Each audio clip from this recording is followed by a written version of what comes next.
Hello everyone, I'm Sharad and I am CEO and co-founder of Catapult Classes. I'm a pass out of IFT Delhi, 6 times 99 plus percentiler, and these are my percentiles of previous 4 attempts of CAT.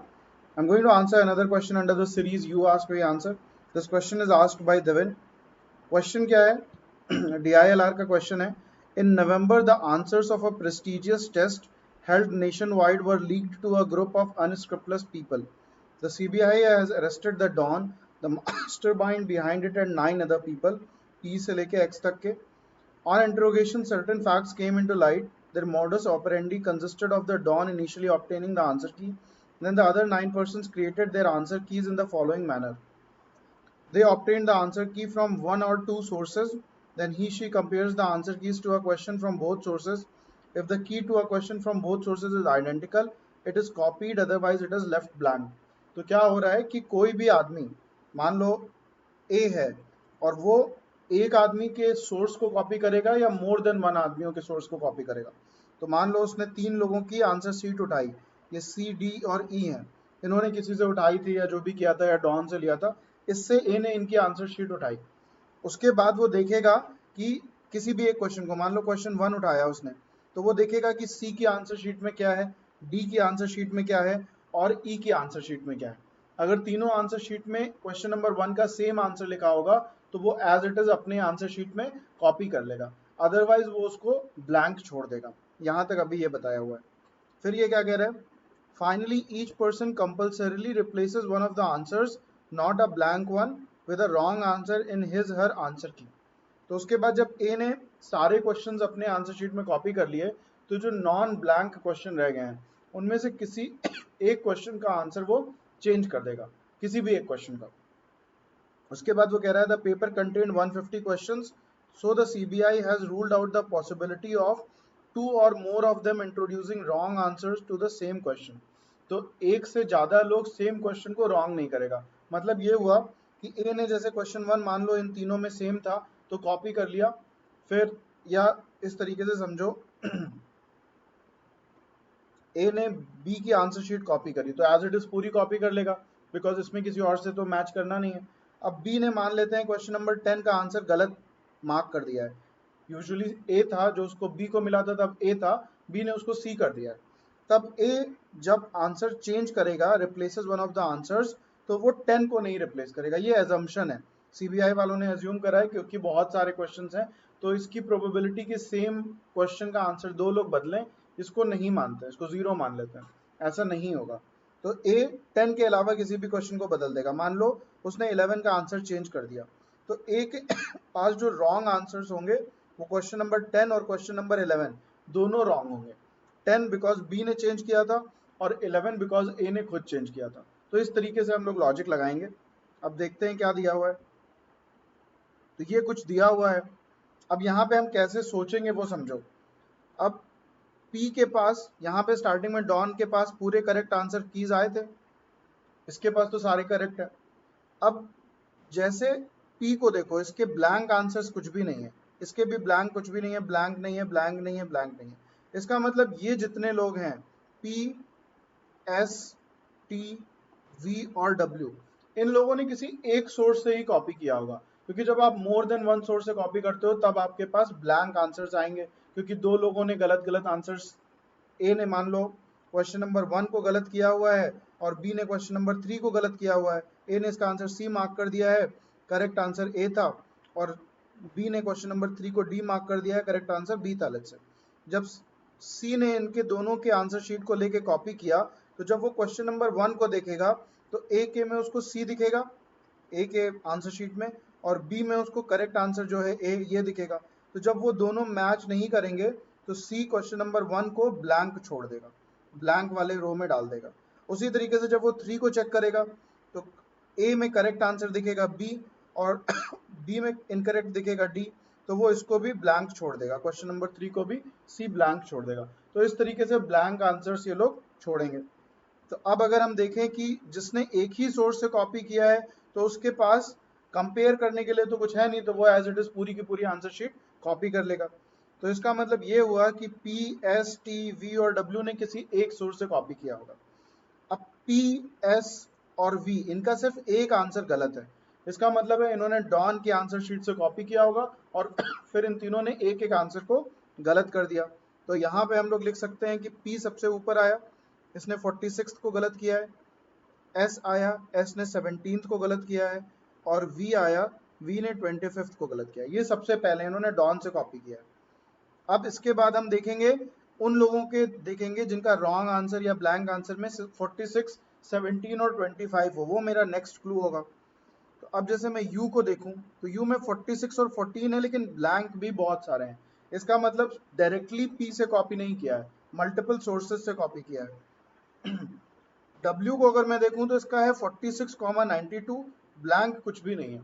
इसका मतलब W ने directly P से copy कर लिया और उसने 46 को गलत किया ही किया क्योंकि पी का गलत था, और उसने अपना एक इंट्रोड्यूस कर दिया 92, तो 92 भी उसका गलत हो गया।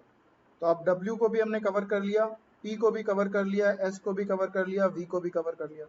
और देखो 17, 25, 46, 92 इनसे कुछ भी हमको कहीं पे भी दिख रहा होगा तो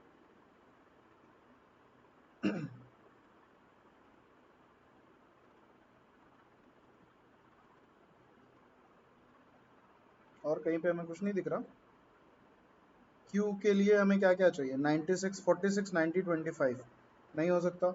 आर के लिए 17, 46, 90 नहीं हो सकता। एस हो गया। टी के लिए कर सकते हैं 46, 90, तो टी भी सेम ही जैसे होगा, जैसे यू है डब्ल्यू है वैसे टी हो जाएगा। तो ये टी हो गया, इसने भी 46 गलत किया और 90 गलत किया, इसने भी एज इट इज पी से कॉपी कर लिया। तो ये भी हो गया हमारा।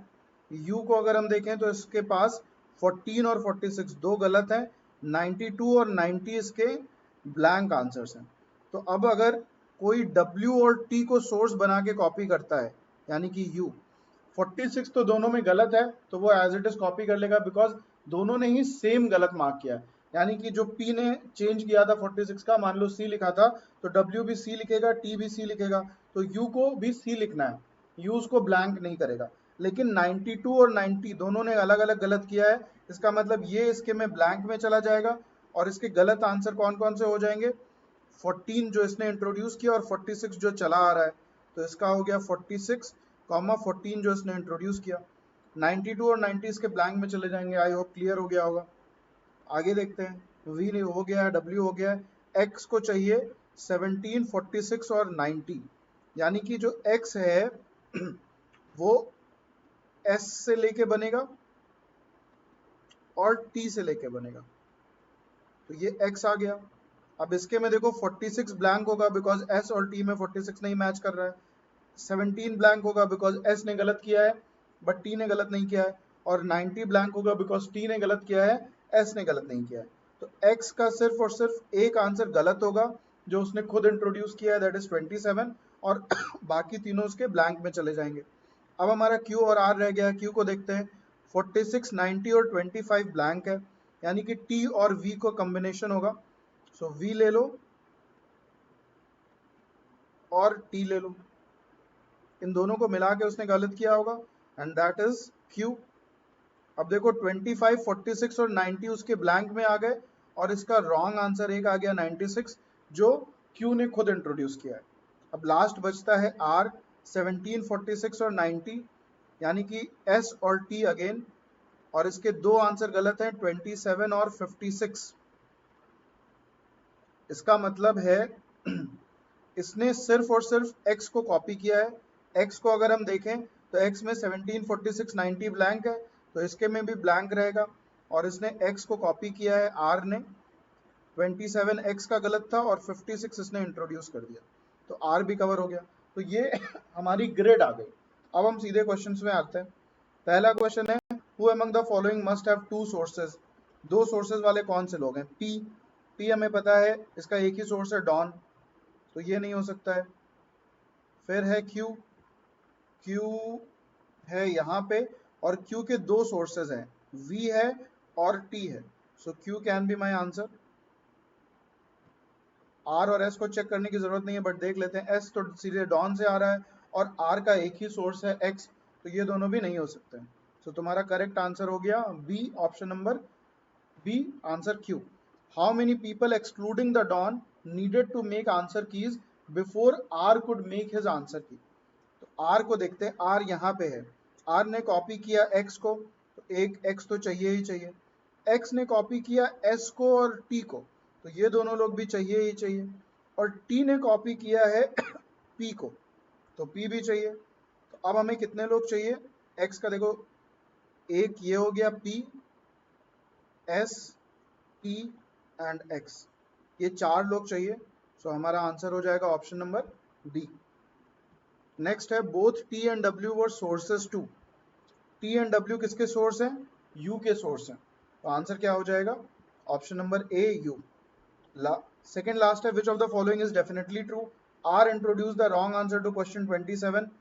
क्वेश्चन 27 का रॉन्ग आंसर इंट्रोड्यूस किया था एक्स ने, आर ने कॉपी किया है, तो ये मेरा आंसर नहीं हो सकता है। सेकेंड है, T introduce the wrong answer to question 46। T ने 46 कॉपी किया था, पी ने इंट्रोड्यूस किया था, तो ये भी नहीं हो सकता है। फिर क्या है, U introduce the wrong answer to question 14। U introduce the wrong answer to question 14।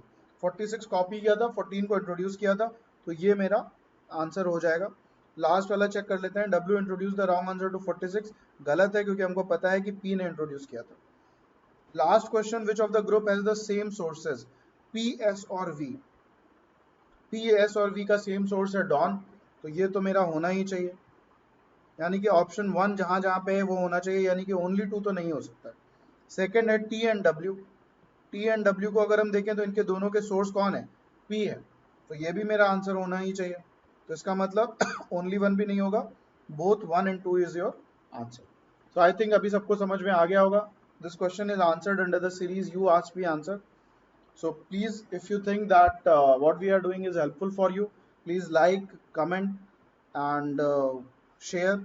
Subscribe to our YouTube channel. Press the bell icon so that you do not miss on any videos. और ये सारे video बनाने में हम लोगों को बहुत मेहनत लगती है, अराउंड हाफ एन आवर लग जाता है to create one video. So please keep watching, keep liking, keep enjoying, and keep asking.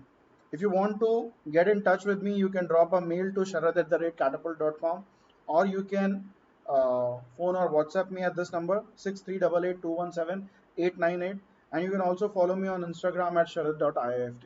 Thank you guys, enjoy and have a nice day.